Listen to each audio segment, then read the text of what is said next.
Hi, Bailey and Alex. Thank you so much for taking time to talk about what we do and how it helps our community and the Rochester Police Department. We'll get dispatched to a call. Officers will get there first. They'll kind of assess what's going on, get some more information, and a lot of times then they'll call for a 3300 or a social worker and a chaplain. Those are going to be the calls that are somebody's worst day. Typically in those scenarios, it's a result of somebody that's passed, regardless of the type of way that they have passed, but something has happened that's pretty traumatic. And so an officer will call us and we'll come out there to the scene and provide resources and support for the family. We'll check in with the officers. The chaplains will come and kind of assist with that spiritual or faith-based component of the type of call, depending on what's going on, what the person might want. A lot of times in those scenarios, we know that it's hard for people to think clearly and to find the words or the answers that they're looking for. I will request on, mostly a traumatic scene. I've requested on non-traumatic scenes.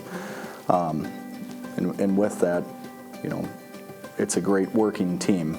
It's not just all on the officer to, bear the whole entire call. We can, divide and conquer.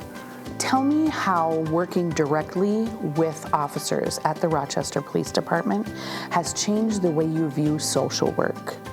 It's really opened my eyes to see what actually is happening in our community on a daily basis. The amount of high intensity, full of trauma and emotionally taxing calls that are happening are pretty regular.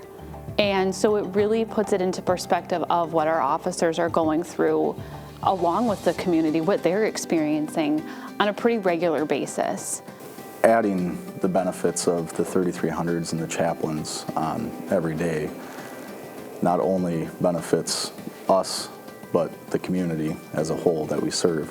Every single day, somebody's world essentially stops because of what's going on, and our officers are the first people there to help alleviate that.